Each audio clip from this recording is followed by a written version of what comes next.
Praise the Lord. கர்த்தருடைய நாமம் மகிமைப்படுவதாக. இந்த நல்ல காலை நேரத்திலும் வேத பகுதியோடு உங்களை சந்திப்பதில் நான் மிக்க மகிழ்ச்சியாக இருக்கிறேன். இன்று நான் உங்களோடு பேச விரும்புகிற காரியம், அவர் முகம் உனக்கு மறைக்கப்படுவதில்லை.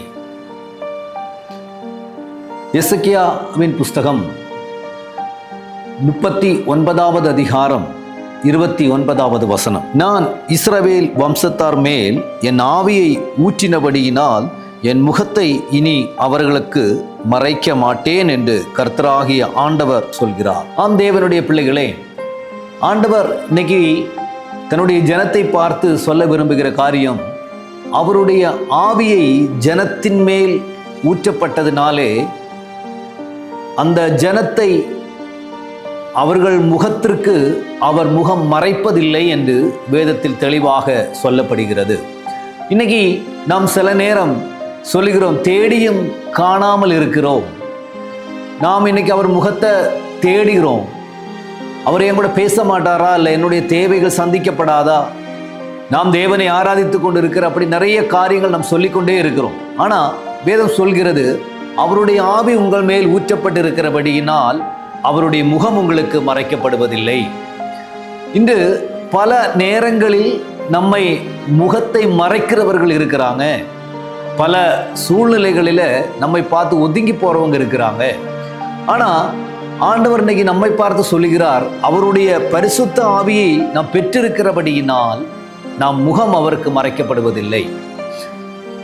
இன்னைக்கு நாம் தேவைகளுக்கு மாத்திரமல்ல, நம்முடைய வேதனைகளை மாற்றுவதற்கு மாத்திரமல்ல, நம்முடைய எல்லா சூழ்நிலைகளும் அறிந்திருக்கிற ஒருவர் அவர் நம் முகத்தை பார்த்து கொண்டே இருக்கிறாராம். நம்முடைய முகத்தினுடைய அந்த மாற்றங்களை அறிந்து கொண்டே இருக்கிறார். இஸ்ரவேல் ஜனம் எகிப்தில் அடிமையாக இருக்கிற பொழுது அவர்கள் இடுகிற கூக்குரலை அவர் கேட்டார் என்று மோசையோடு பேசுவதை நாம் காண முடியும். அவர்களுடைய வேதனைகளை அவர் அறிந்தார். அந்த ஜனத்தின் கூக்குரலை கேட்டார். வேதனைகளை அறிந்திருக்கிறேன் என்று மோசையோடு பேசுவதை நாம் காண முடியும். இஸ்ரவேல் ஜனம் எகிப்தில் அடிமையாக இருக்கிற பொழுது, அந்த அடிமைப்பட்ட அந்த சூழ்நிலையில தேவன் அவர்களை பார்த்து சொல்லக்கூடிய காரியம், அவர்கள் அனுபவித்துக் கொண்டிருக்கிற வேதனையும் அவர்கள் ஒடுக்கப்படுகிற அந்த சூழ்நிலையும் அறிந்திருக்கிறார் என்று கர்த்தர் மோசையோடு சொல்லுவாரானால், அவருடைய இரத்தத்தால் கழுவப்பட்டு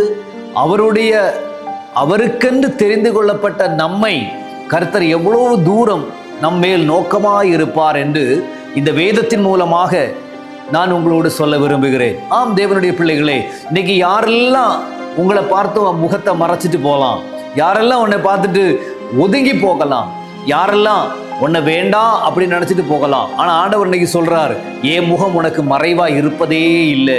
நீ எந்த நேரம் என்னை அழைச்சாலும் உன் முன்னாடி வருவேன் என்று ஆண்டவர் இன்னைக்கு சொல்லுகிறார். இன்னைக்கு யாராவது என்னைய எல்லாரும் ஒதுங்கி போறாங்களே அப்படின்னு சொல்லி வேதனைப்பட்டுக்கிட்டே இருக்கீங்களா?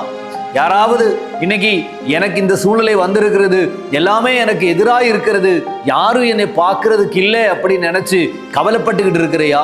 ஆண்டவர் இன்னைக்கு உன்னை பார்த்து சொல்லுகிற ஒரு காரியம், என் முகம் உனக்கு மறைவா இருப்பதில்லை. என்னுடைய ஜனத்தை விட்டு என் முகம் மறைவா இருப்பதில்லை. ஆண்டவர் இன்னைக்கு உறுதியாக நம்மை பார்த்து சொல்லுகிறார். அப்படி என்றால் இன்னைக்கு அவர் முகத்தை நாம் தேடுவோமா? அந்த மறைமுகம் அல்லாத அந்த முகத்தை நாம் பார்க்க நாம் இன்னைக்கு விரும்புவோமா? அவர் சமூகத்தில் இன்னைக்கு நீங்க இருப்பீங்களா? அவரோடு பேசுவீங்களா? அவரை கூப்பிடுவீங்களா? அவர் உங்களோடு பேச வல்லவராக இருக்கிறார். ஆம் தேவனுடைய பிள்ளையை, நம்மை அறிந்திருக்கிற கர்த்தர் இன்னைக்கு உன்மேல் நோக்கமா இருக்கிறவர். அவர் உன்னை பார்த்து கொண்டே இருக்கிறார். அவர் உன் முகத்தை, உனக்கு முன்பாக அவர் முகத்தை மறைப்பதே இல்லை என்று வேதம் சொல்கிறது. நான் உங்களுக்காக ஜெபிக்கிறேன். அந்த தேவனுடைய சமூகத்தில் நாம் கேட்கலாம், ஆண்டவரே, மறைமுகமா இல்லாதவரே, இன்னைக்கு என்னை பார்த்து கொண்டு இருக்கிறவரே, நீர் எனக்கு உதவி செய்யும் என்று நாம் கேட்கலாம். நான் உங்களுக்காக ஜெபிக்கிறேன். எங்க நல்ல ஆண்டவரே, இந்த நல்ல நேரத்திற்காக நன்றியோடு துதிக்கிறோம். அது பிள்ளைகளுக்கு உமது முகம் மறைவா இருப்பதில்லை என்று நாங்கள் வேதத்தில் இருந்து வாசித்தோம். ஆண்டவரே, நீர் மறைவில்லாத இருக்கிறீர். உமது பிள்ளைகளை அறிந்திருக்கிறீர், தேவைகளை அறிந்திருக்கிறீர், அவருடைய சூழ்நிலைகளை அறிந்திருக்கிறபடியினாலே உமக்கு நன்றி செலுத்துகிறேன். ஆண்டவரே, இந்த நாள் முழுவதும் உமது பிள்ளைகளோடு கூட இருந்து எல்லா காரியங்களிலும் தேவனுடைய மகிமையை வெளிப்படுத்தும்படிக்காய் ஜெபிக்கிறேன். அப்படி செய்வதற்காக ஸ்தோத்திரம். உமது நாமத்தில் பிள்ளைகளை ஆசீர்வதிக்கிறேன். இயேசுவின் நாமத்தில் எங்கள் பிதாவே. ஆமென், ஆமென். God bless you. கர்த்தர் உங்களை ஆசீர்வதிப்பாராக. ஆமென்.